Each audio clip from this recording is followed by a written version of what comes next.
Saudara Sekretaris Jenderal PDIP mengisyaratkan partainya tidak akan bergabung dengan koalisi pemerintahan Prabowo Gibran yang diumumkan menang pemilu oleh KPU. Hasto menyebut partai-partai pendukung Ganjar Mahfud lebih memilih rangkulan rakyat ketimbang rangkulan kekuasaan. Sekjen PDIP Hasto Kristianto merespon ajakan calon wakil presiden Gibran Rakabuming Raka yang akan merangkul partai koalisi pendukung Anies Muhaimin ataupun Ganjar Mahfud. Hasto menyebut ajakan tersebut adalah rangkulan kekuasaan, sedangkan PDIP dan parpol pendukung Ganjar Mahfud lebih memilih rangkulan rakyat. Ia juga menyinggung adanya penyalahgunaan kekuasaan Presiden Jokowi untuk memenangkan Prabowo Gibran.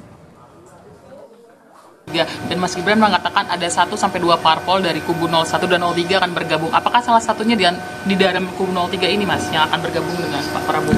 Yaitu rangkulan kekuasaan, tapi kan juga ada rangkulan rakyat. Kami memilih rangkulan rakyat. Mesin partai sangat solid sampai diintimidasi. Kalau kita diintimidasi, dan ini kan kita berhadapan dengan abuse of power dari Presiden Jokowi. Yang semua aspek dikerahkan, bansosnya, instrumen hukumnya, kemudian hasilnya sudah disetting terlebih dahulu. Bang Adian, saya akan mulai dari Anda karena judul kita malam hari ini adalah Prabowo Gibran mau rangkul lawan. Pertanyaannya ke PDI Perjuangan, apakah bersedia untuk dirangkul? Emang kita lagi ngapain sih pakai rangkul-rangkulan? Enggak, ini bahasa yang menurut saya itu aneh. Begini loh, istilah rangkul-merangkul ini, ayo berpelukan. Itu kan kalau terjadi sesuatu yang luar biasa ya. Apakah dalam pemilu 2024 ini ada yang kalah, ada yang menang, lalu ada perubahan undang-undang MD3? Nggak ada seperti tahun 2014. Baik-baik saja.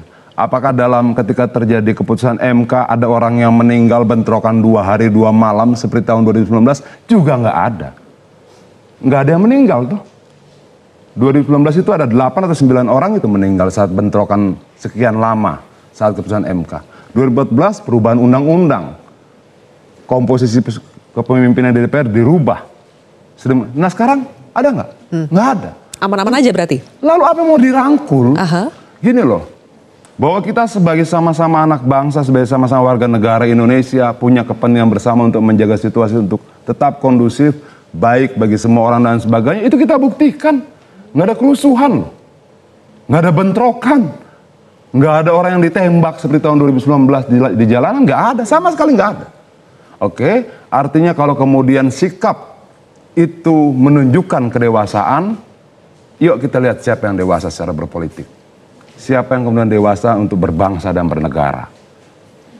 Diputuskan MK, ada pihak yang kalah, ada pihak yang menang. Baik-baik saja, nggak ada bentrokan di MK. Nggak ada mobilisasi aparat sedemikian banyak sampai berhari-hari bermalam-malam. 2019 ada ratusan orang ditangkap tuh. Sekarang ada, nggak ada. Terus tiba-tiba ayo kita berangkulan. Emang ngapain gitu loh. Emang ngapain? Di DPR nanti mau Gerindra, mau Golkar, mau PDI Perjuangan, mau siapapun yang kemudian masuk dalam parlemen threshold, baik-baik saja. Kita akan memutuskan tentang harga BBM, kita akan memutuskan tentang banyak hal bersama-sama. Terus kenapa tiba-tiba muncul akan merangkul seolah akan ada yang lebih baik dibandingkan yang baik itu adalah mereka yang kemudian tidak membuat kerusuhan walaupun diputuskan kalah oleh MK. Yang baik itu adalah mereka yang kemudian tidak merubah undang-undang walaupun diputuskan kalah oleh MK.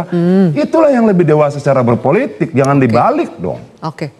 Jangan dibalik, dan rakyat tidak lupa 2014 bagaimana, 2019 bagaimana pihak yang kalah. Baik. Kalau berbicara soal kedewasaan politik, Bang Adian, berarti kalau misalnya nanti dari Gerindra atau Pak Prabowo membuka komunikasi politik dengan PDI Perjuangan, akan disambut?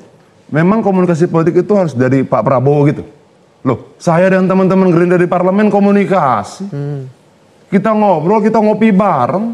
Dan teman-teman Golkar, banyak teman-teman saya juga. Nggak ada problem, yang bilang ada problem itu siapa sih?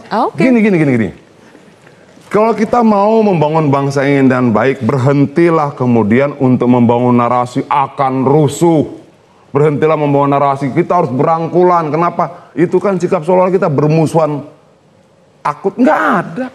Bahwa kemudian kami sampai saat ini masih berkeyakinan pemilu itu curang dan akan mengambil langkah-langkah politik dan hukum yang memungkinkan untuk membuktikan itu, tidak berarti kemudian kita bermusuhan.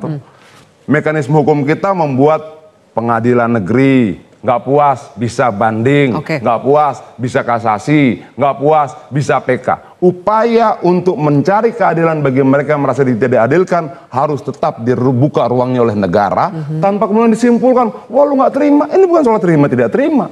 Kami melihat ada potensi ketidakadilan yang terjadi dan kita akan terus berjuang secara konstitusional, secara hukum, dan tidak melibatkan rakyat untuk ngamuk-ngamuk di jalan. Oke, baik. Clear. Kita berikan tepuk tangan dulu.